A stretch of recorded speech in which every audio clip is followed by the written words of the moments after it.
अस्सलामुअलैकुम बच्चों। आज हम एक नए लेसन के तरफ आगे बढ़ेंगे। लेसन की एक्सप्लेनेशन से पहले मैं इस लेसन की रीडिंग करना चाहता हूँ। जहाँ कहीं भी आपको डिफ़िकल्ट वर्ड्स नज़र आए उन्हें कैंसल करें या अदरवाइज़ अंडरलाइन करें और उनकी मीनिंग्स डिक्शनरीज इस्तेमाल करके फाइंड आउट करने की कोशिश करें। तो चलिए बच्चों, हम इस लेसन को रीड करके देखते हैं। सब लोग तैयार हो जाइए and listen to my reading very carefully. Footprints without feet. Read and find out. How did the invisible man first become visible? Why was he wandering the streets? The two boys started in surprise at the fresh muddy imprints of a pair of bare feet. What was a barefooted man doing on the steps of a house in the middle of London? And where was the man? As they gazed, a remarkable sight met their eyes. A fresh footmark appeared from nowhere. Further footprints followed, one after another, descending the steps and progressing down the street. The boys followed, fascinated, until the muddy impressions became fainter and fainter and at last disappeared altogether. The explanation of the mystery was really simple enough. The bewildered boys had been following a scientist who had just discovered how to make the human body transparent. Griffin, the scientist, had carried out experiment after experiment to prove that the human body could become invisible. Finally, he swallowed certain rare drugs and his body became as transparent as a sheet of glass, though it also remained as solid as glass. Brilliant scientist though he was, Griffin was rather a lawless person. His landlord disliked him and tried to eject him. In revenge, Griffin set fire to the house. To get away without being seen, he had to remove his clothes. Thus, it was that he became a homeless wanderer without clothes, without money, and quite invisible until he happened to step in some mud and left footprints as he walked. He escaped easily enough from the boys who followed his footprints in London, but his adventures were by no means over. He had chosen a bad time of the year to wander about London without clothes. It was midwinter. The air was bitterly cold and he could not do without clothes. Instead of walking about the streets, he decided to slip into a big London store for warmth. Closing time arrived. As soon as the doors were shut, Griffin was able to give himself the pleasure of clothing and feeding himself without regard to expense. He broke open boxes and wrappers and fitted himself out with warm clothes. Soon, with shoes, an overcoat, and a wide brimmed hat, he became a fully dressed and visible person. In the kitchen of the restaurant, he found cold meat and coffee, and he followed up the meal with sweets and wine taken from the grocery store. Finally, he settled down to sleep on a pile of kilts. If only Griffin had managed to wake up in good time, all might have been well. As it was, he did not wake up until the assistants were already arriving next morning. When he saw a couple of them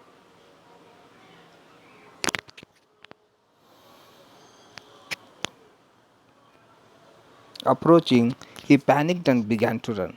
They naturally gave chase. In the end, he was able to escape only by quickly taking off his newly found clothes. So once more he found himself invisible but naked in the chill January air.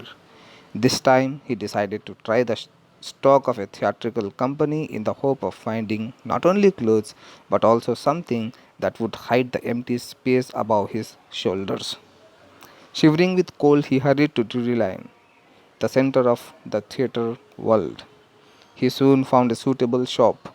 He made his way invisible upstairs and came out a little later wearing bandages around his forehead, dark glasses, false nose, big bushy side whiskers, and a large hat. To escape without being seen, he carelessly attacked the shopkeeper from behind, after which he robbed him all of the money he could find. Read and find out. Why does Mrs. Hall find the scientist eccentric? What curious episode occurs in the study? What other extraordinary things happen at the inn?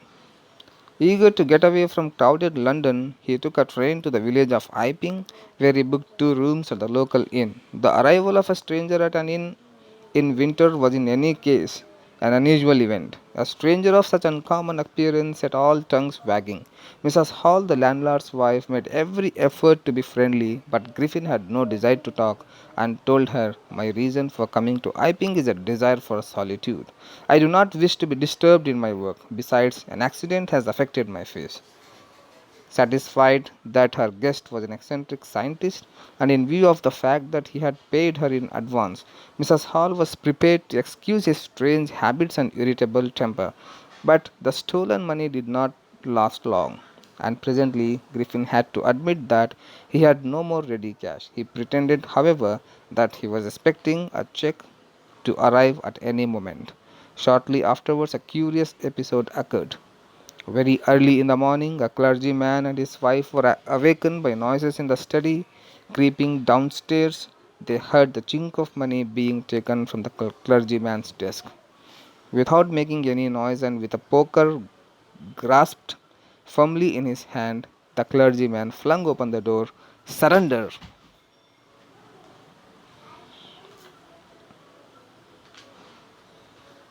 Then, to his amazement, he realized that the room appeared to be empty. He and his wife looked under the deck and behind the curtains and even up the chimney. There wasn't a sign of anybody. Yet the desk had been opened and the housekeeping money was missing. Extraordinary affair, the clergyman kept saying for the rest of the day. But it was not an extraordinary as the behavior of Mrs. Hall's furniture a little later that morning. The landlord and his wife were up and very early and were surprised to see the scientist's door wide open. Usually it was shut and locked, and he was furious if anyone entered his room. The opportunity seemed too good to be missed. They peeped round the door, saw nobody, and decided to investigate. The bedclothes were cold, showing that the scientist must have been up for some time, and stranger still, the clothes and bandages that he always wore were lying about the room. All of a sudden, Mrs. Hall heard a sniff close to her ear. A moment later, the hat on the bedpost leapt up and dashed itself into her face. Then the bedroom chair became alive. Springing into the air, it charged straight at her, legs foremost.